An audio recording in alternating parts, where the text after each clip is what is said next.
Hello, everyone. My name is Reese Manigan. I am the director, the writer, and I star as the Duck in RC Productions 2018 Christmas special, The Wolf. And I thought this film deserves an audio commentary because it's one of my favourite films I've done. So sit back and relax, and I'll tell you how this little masterpiece came about. So, the Wolf, I mean, I'm so proud of this film. I love this short. I think it's one of the best shorts I've ever made. I love the idea of what I've done with it. The fact that I've taken Peter and the Wolf and changed it into a different kind of style and story. I'm just so proud of it. I really, honestly, I'm so happy with it. So the idea how it came about was I always wanted to do an adaptation of Peter and the Wolf from the very beginning. Like, I mean, for a very long time. And obviously, I grew up with Peter and the Wolf. I grew up with the Disney short film and grew up with the music and everything. And I just thought it's just such a brilliant story, about a young boy who wants to be brave and take on a wolf. And he's got a duck, he's got a cat, he's got a bird as a friend, and he's got to try and help, survive with them and everything like that. I just thought it was such a brilliant story. Plus, the fact that it's all music as well was even better. So I was like, I really, really would like to make a version. And I had an idea sort of around 2013, 2014 time, but then unfortunately, obviously, I didn't know many actors back then. I didn't really have anything. And I thought, well, I can't make this, but I'll shelve it for a while and see what happens. And then 2017 come around the corner, and then I was like, maybe this is the time I can try and finally make it. And yeah, I cleaned up the script and redone it. I had this idea of, what if we could have human actors, but they play as the actual characters in the story. And at first, it was going to be a little bit the humans act like the animals and stuff like that. But then I thought, well, that sounds a bit silly, and there's no way this is going to happen. So I had to try and think of a way of an excuse for them to try and dress up like animals. And so this Christmas party idea came into my head. Because obviously it's a good excuse for them to dress up as animals. And then it was the idea of, the character dressing up like a wolf. How can I do that and stuff? And all these ideas were panning through my head. And this revenge sort of storyline came into my head where there's this man dressed up as a wolf and he's trying to hunt these guys down and wants to hurt them. And I thought, yeah, that could work. So I panned it out, and the story then just slowly came to life from there. And I just love that there's no dialogue, it's all music. That's what I wanted. And the story just kind of came to life from there, really. So the introduction is definitely Peer in the Wolf style. You've got India Stobbs, who narrates the beginning, who was actually at my university. She was like a presenter. We worked with her on a uni project, and I contacted her and asked if she wanted to do the voice and narration. She was like, yeah, that'd be cool. She done a fabulous job. And then obviously the rest was history, really. So she does the narration. And this introduction here of the characters is what I wanted. I wanted, the whole flute and the oboe and the duck and the cat and everything, to be shown and everything. And yeah, so this is literally all the characters being introduced now. So before we had the bird, who was played by Ryan McGregor, who I've worked with before in the past many times. He was a great, reliable actor to work with, and I still know him from today, but he was playing the bird. And originally he was cast as the duck at the very beginning, but then we had to change it because we did have an actor who was meant to play the bird, but then he walked out and was very unreliable, so I changed the whole thing and I decided to play the duck instead because I just wanted to get this film made. Obviously, there was me as the duck earlier, and then we had a new actress, Isabel Albert, who plays the cat, who really wanted to be part of this project, and she done a fantastic job. And plus, she loves cats as well, so that was also a bonus. Here we have our all-time favourite regular Rennie Costa, who plays the grandfather, who I'm still in touch with and I still keep in contact with and see. This is Chantel Rance, who plays the policewoman. Instead of a hunter, we've got a policewoman instead. Adds a bit more sort of feminine side to the film, and also instead of, because she is technically hunting for the criminal in the film. And luckily, Chantel did have a police costume to use, so she was able to play that role. And of course, the main star of the film, Chris Hampshire, who was my very first casting, and the very first person I had in my head actually for this film to play the wolf, which coincidentally he has played wolves in other films, but it was quite funny because when I cast Chris, I remember, messaging him and saying to him, "Look, I've got this script, I've got this idea for you to play a wolf and everything." I told him everything about the story, and I didn't think he'd want to do it. I thought he ain't going to want to do this. He's going to think it's a bit silly. It's a bit, it doesn't seem to, sound like a proper film or whatever. But amazingly, he read the script straight away and got back in touch and was like, "I'm in." And I was really happy he was, because he just done such a magnificent job. And the last casting there, that was Sammy Simmons as Peter, who of course is another friend of mine who I'm in touch with, and who we still actually work together actually. So yeah, there's a few of the old familiar. I mean, this is the film that kind of started it all off for me.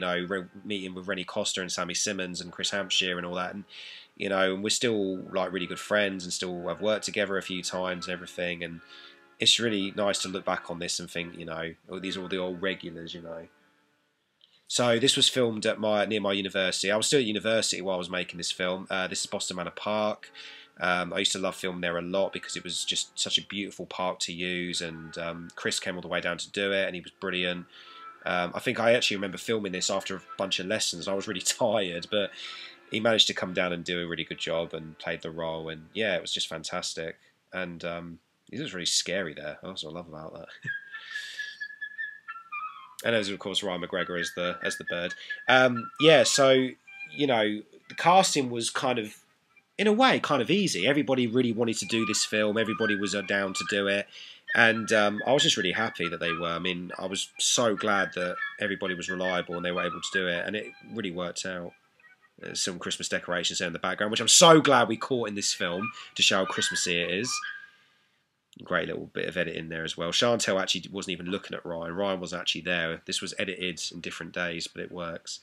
And I'm so happy with the editing of the music as well. I love that I've managed to edit the music into different parts to show the different characters and their music styles and everything. It's really, really good. In case most people don't quite get this scene, he's explaining to Peter here, he's the very protective granddad saying, "You're not going out there, there's a criminal on the loose, you could get killed, get back to your room."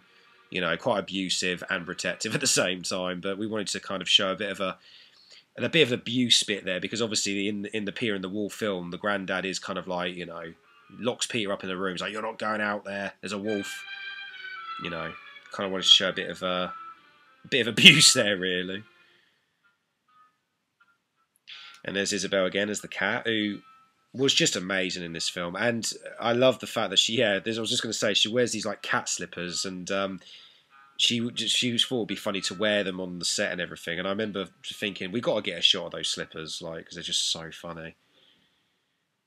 The bird costume, funny enough, I actually originally wanted it to be a robin in the film, like, because obviously it was set during Christmas. I was trying to find like a robin costume. But unfortunately, there were no actual Robin costumes, just Batman Robin costumes. So we decided to just grab the first bird costume we could get, and it was a raven. And I thought, okay, we'll just use that. So we did. I mean, it's a bit of a shame, really, but at least we got a bird costume at least. And Chris Hampshire's costume, I just love. This was his own costume, and he says it takes a while to put on and to take off and everything. And I felt a bit sorry for him because he had to put it all on and wear it just for a few scenes. But he was a great sport. He done a great job putting it on, and he just done so well. And plus, it's the scariest costume as well, which is what I love, because he's meant to be this evil, scary guy. And he looks absolutely terrifying. Like, I just love it. And there's definitely like horror film elements with this, especially with the wolf. I just love it, This was such a difficult scene to film because I literally couldn't see a thing through my costume, and I had to run around, but saying, "Oh, look, I can't see," and literally I could not see through that costume. I had it over my head, and I was looking around. I was like, I can't see a thing. I literally can't. And Ryan was running behind me, but I didn't know where he was. And I was kind of thinking, oh God, is he? I hope I don't run into him. But you know, we managed to get that shot pretty good. I had to fast forward that scene a little bit because I had to say to Ryan, look, try not to run at me and keep it slow, and you know, so I had to fast forward the footage a little bit just to keep it, you know, looking like there's chaos ensuing. But we managed to get the shots done pretty well.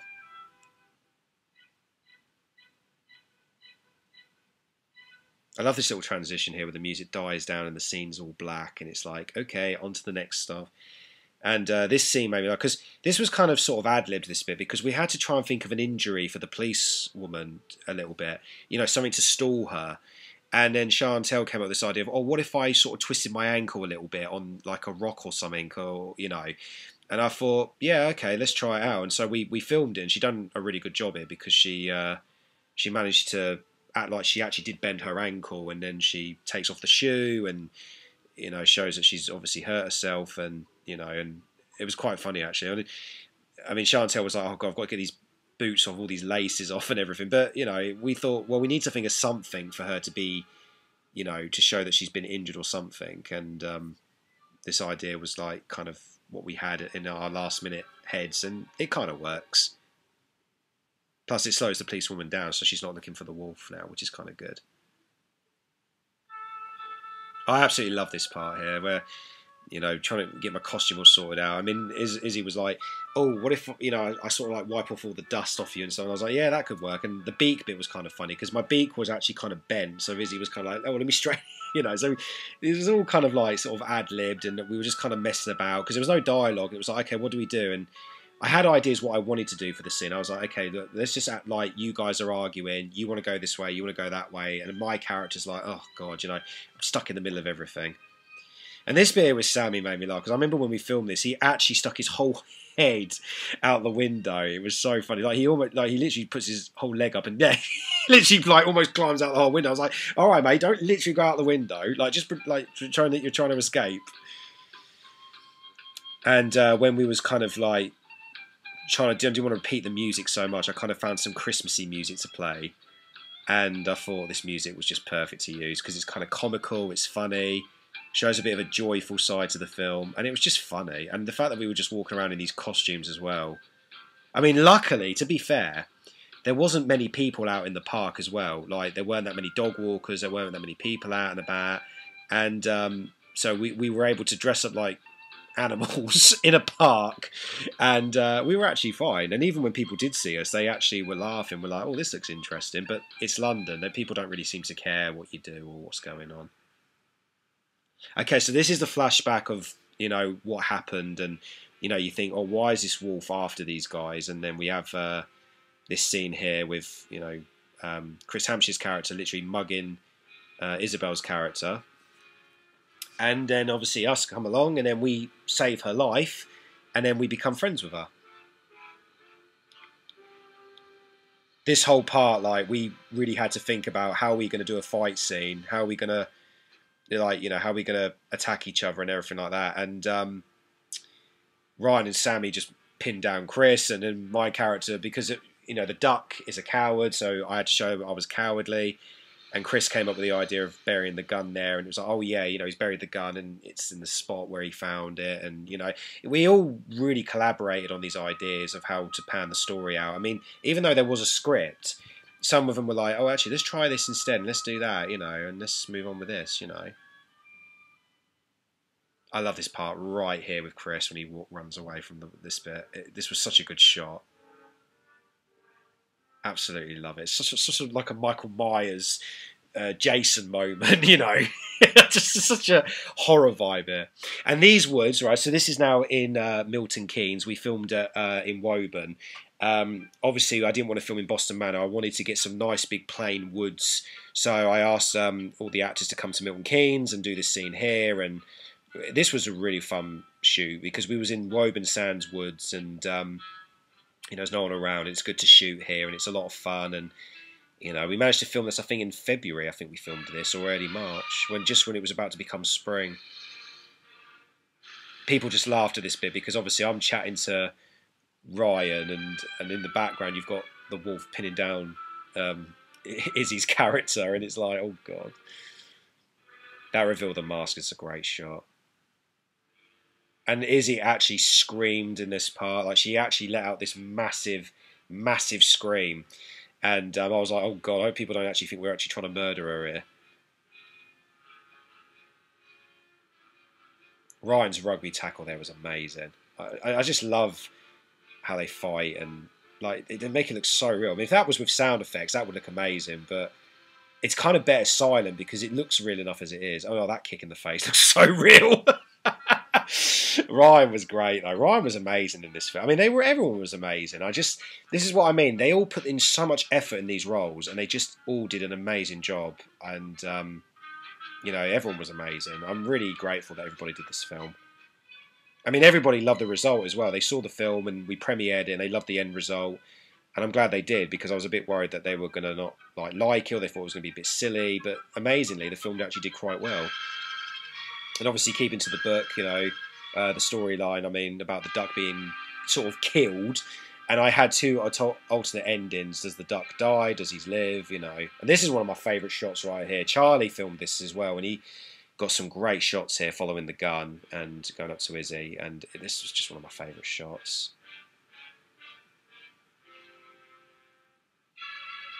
And I love that little hero moment. Here comes Peter saving everybody.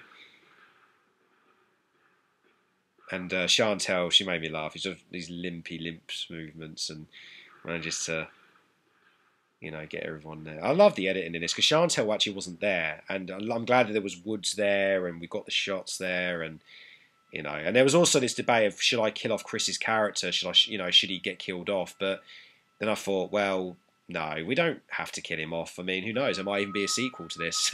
Little Red Riding Hood could be the next one. This was so hard to film because everybody was crowding around me going, oh my God, he's dead, and the camera shot I wanted was the pan out.